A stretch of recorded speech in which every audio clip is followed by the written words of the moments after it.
High friend good morning beauty Bengali ব্লগে সবাইকে welcome জানিয়ে আবার আমার একটা মিনি ব্লগ নিয়ে চলে এসেছি। তো আজকে সানডে, তো এখন ঘড়ির কাঁটায় 11:30 এরকম বাজছে। তো সকাল থেকে কাজকর্ম সব কিছু শেয়ার করিনি, একবারে রান্না থেকেই শুরু করছি।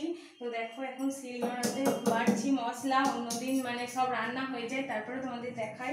তো ভাবলাম যে আজকে তোমাদের দাদাভাই আছে, ও ক্যামেরা ধরে দেওয়ার, ওই জন্য ওকে বললাম যে একটু ক্যামেরাটা ধরে দাও, আমি একটু ভিডিও করি। এই যে এখানে সব মশলা করছি, ওইদিকে ভাত হয়ে গেছে, পটল ভাজা হয়ে গেছে, মাংস আর চাটনিটা হলেই হয়ে যাবে। এই যে মশলাটা করছি, এইদিকে আলুগুলোকে ভেজে রেখেছি লাল লাল করে, টমেটোর চাটনির জন্য টমেটোর কাটা আছে, আর এখানে পেঁয়াজ কেটে নিয়েছি, আদা রসুনটা বাটছি। সব মশলা একটু বেটে দিলে টেস্ট হয় খেতে। আমি দেখলাম যে আজকে একটু সব কিছু সরঞ্জাম করতে করতেই ভিডিওটা করি। আর ওইদিকে ছেলে পড়া করছে, লেখাগুলো পড়ছে।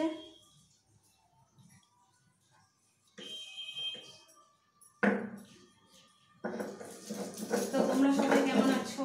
আমিও খুব ভালো আছি, অবশ্যই কমেন্ট করে জানাবে। তো আজকের মেনু হচ্ছে পটল ভাজা, মাংস, চাটনি, আর কিছু করব না। তো গরমে আর রবিবার মানেই তো মাংস। এদিকে গল্প করতে করতে আমার রসুনটাও বাটা হয়ে গেছে। এবার গোটা জিরেটা বেটে নেবো আর পেঁয়াজটা কুচানো দেবো, পেঁয়াজটা বাটা দেবো না। ওইখানে মাংসটাও লবণ হলুদ দিয়ে মাখিয়ে রেখেছি, আর সঙ্গে সর্ষের তেল।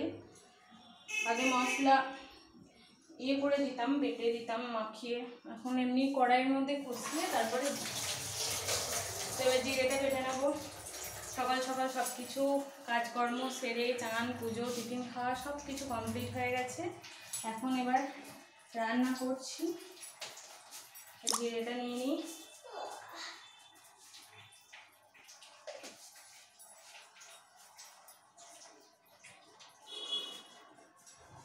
একটু ঘুরিয়ে ঘুরিয়ে ওগুলো দেখো। যা শুনো পড়বে, যা করতে করতে উঠেই কেন?